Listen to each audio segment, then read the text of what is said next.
He's such He a was tiny small. little baby. He was small. He also just has kind of like a baby face, so I just like immediately felt like he was like soft, but not in like a way where he couldn't like fight really hard to protect like whatever. Mm-hmm. Just kind of soft in the way that like I'm not afraid of him. I trust him. You know? Definitely. I thought he was like fantastic though, whoever that actor is. Dude, I was not expecting any of that. Like, well, you know what? I was expecting like tone stuff. Like, I was expecting them to be as serious as they got and as silly as they got in certain moments. Yeah. Because a lot of the CGI fights were also kind of like, this is kind of funny. Like, it's kind of yeah. Kind of like that was real funny. Yeah. yeah.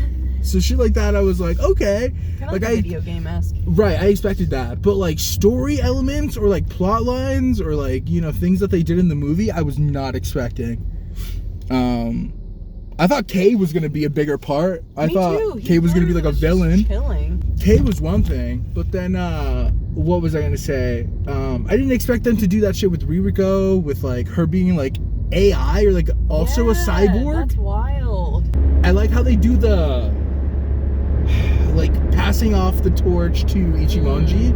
Yeah. Because in the show, Ichimonji in the show, Tony, like takes up for Hongo because Hongo in real life got injured. Yeah, you told me about that. Yeah, so like there's a good chunk of the show where Ichimonji is the main rider.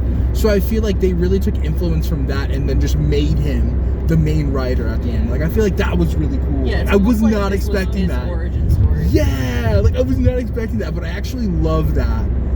Because you get the story of Hongo to an extent in this movie, but like it's also like the introduction to like Ichimonji as Kamen Rider, and I think that's fucking crazy also. I really liked him too. Like his character was so much fun, but also like clearly like serious and trying, like determined, I feel like. Yeah. There's something about the original series, I don't know, because it's so old and like it's so different from what's like from what you'd see nowadays. But like I don't know, there's like a magic to it. Yeah, exactly. There's something to it. I don't know. And I think it's because of the practical effects. Like they're doing pretty much everything that you're seeing. I think this movie did very well with that style also of like the raw fighting. Yeah. Like they just like jump all around and fucking punch and kick each other. Like that's really all they do. Yeah, definitely. And I felt like the fighting, like one-on-one stuff that we got was like it wasn't like ordinary combat, I guess. It felt raw. Definitely, especially when like the music stopped and like right, just like feel the moment. Like Butterfly and like at that time when they were just kind of like literally just going. And then like that was so wild when like they cracked helmets, like when Nigo was like, I got this. That was sick. I thought, I was like scared. I was like, oh my god, did he die? Yeah. Or he just like smacked so hard that like knocked himself out. Yeah, I also couldn't tell like how much movie we had left. Yeah. Like I couldn't tell when it was ending. Like even at the end, I thought he was gonna go fight Cobra, and we were gonna watch that. But no, we're saving that for the next one. I hope so. But overall, I really did like all of it. Like I thought that was so. I don't know. Killing off Hongo at the end really got me. Like I didn't cry or anything in the movie, so like it wasn't that it like hit me that way. It's just like I don't know. Like I felt it. Yeah, well, it was just like a good way to do it. Yeah, it just felt like, obviously, what am I about to say? But it just felt so fucking Kamen Rider. Like, it just felt like through and through, so fucking raw Kamen Rider. Like, they didn't even have to say justice for me to fucking feel that, you know what I mean? Like, I just, like, them saying, like, I want to carry on the will or whatever, like, all that shit, I was like, damn, like, I'm feeling this right now. You were like, damn, why am I writing this story? Just like, I feel like people go into this movie thinking you're gonna fucking go out with Hongo also. Or like with both of them walking off into the sunset or something. Yeah, like the three of them. Because like Ririko and Takeshi are such a duo, I feel like, in those first episodes. Like she's always just like up his ass. Yes, which is something else I fucking felt when she died. Like when he was looking at the fucking memory archives, I was like, yo, how are they doing this right now? Yeah, and then also he just like shook for the next couple of like scenes. Oh my god, how raw was that? That was crazy. How was like, raw is was he that? Cold or is this acting? Like, Bro was gripping his helmet. Was like his lip was shaking and shit. Like, oh my god. Yeah, Come on. Come on. Yeah. Wild. If I ever get that belt and we do a henshin for Shin Kamen Rider, it's just gonna be sad. You know? Like I'm not even gonna I'm just gonna try to make it as sad as possible. Oh my god, the first kick we saw, I don't know if there was a kick before that, but the first kick we saw was crazy. That was crazy. Where like who did he get? The bat dude. The bat dude, yeah. Fucking kicked him and then like there's just blood everywhere in his fucking foot and shit. Yeah. I thought the use of blood was well done. Like they didn't overuse it or anything, you know? I think so too. Like it was like, oh shit, like when you saw it, it was like meaningful or had purpose. Some real shit was going down. Yeah. It wasn't just to be like, oh, we're fucking bloody. I like seeing them spit like through the helmets. Yeah. That was kind of crazy. Yeah. Also, was it me or were like the helmets more of the driver than the actual belt? Definitely. You know what I mean? Like I felt like the helmet was the tech. I was just gonna say the belt like might. Yeah, like it might as well not have existed. But yeah, like I feel like I wanted to see the belts more. Yeah, I mean maybe because of the way that they decided to like make things happen, they didn't want like people constantly reaching for people's waists and such. That's fair. Yo, the OG color palette though on the helmet at the end, that new helmet. Yo, I was like, damn, they really did it. Like I wasn't expecting to see that color palette, but they got that. Minty. Yeah, the mint. It was cool. Oh my god.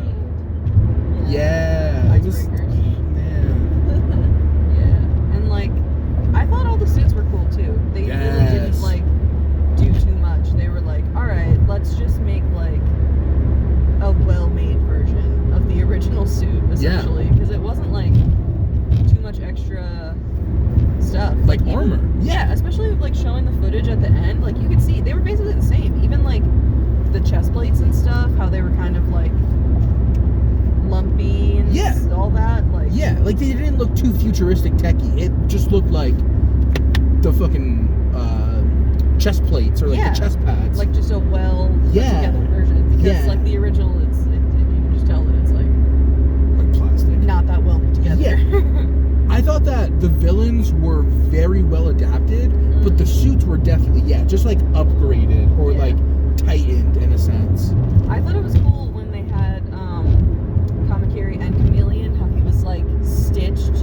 Yeah. He was like two monsters in one. Because the Chameleon does have like a thing in the original series. He has like he has his moment. Yes.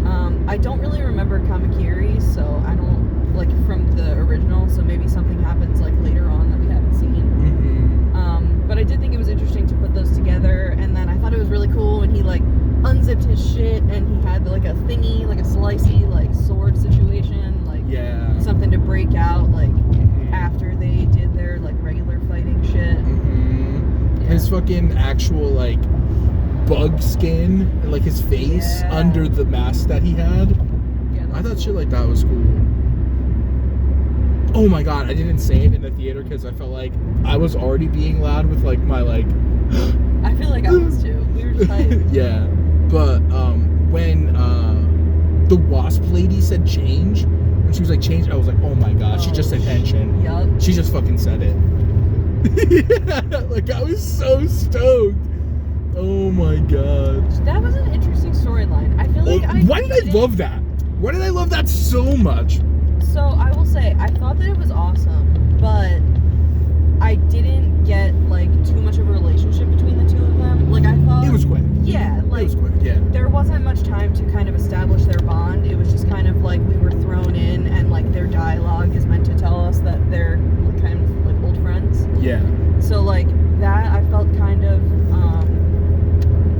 thrown off by. Definitely. But I did think all the stuff that they did with them was really cool, and like it was so crazy. Like at the end when like the guys just showed up and they were like, we get how like why you won't do it, and then just do it themselves. They're like, fuck your friend and your friendship. Yeah. So crazy. feel like because with Shin Ultraman, I could very much tell that they were adapting certain episodes, and like it just felt like episode after episode in the movie. Mm-hmm. I felt a little bit of that here in Shin Kamen Rider, but it was almost like they didn't do it also. You know what I mean? Like they adapted certain villains and like kind of just created more story around that with the characters that they have. I agree. Because like, especially with K, like again, I felt like he was gonna be like a end all, like, or like a big bad like at the end. And I was expecting things to like start like piecing together with like all the villains, but it really wasn't that. Yeah, I didn't know what to expect from him because they didn't even really set him up to be anything crazy. Like even when they explained his backstory, it was giving like David from Prometheus. Okay. So like I enjoyed that backstory. I thought that was cool. But then it just like he just was like observing, just there. Yeah. That's why I thought they were gonna do more with him, because I was like, all right, okay, he's watching. What are we watching for? Really, what are we learning? And then he just like is gone in the second half of the movie.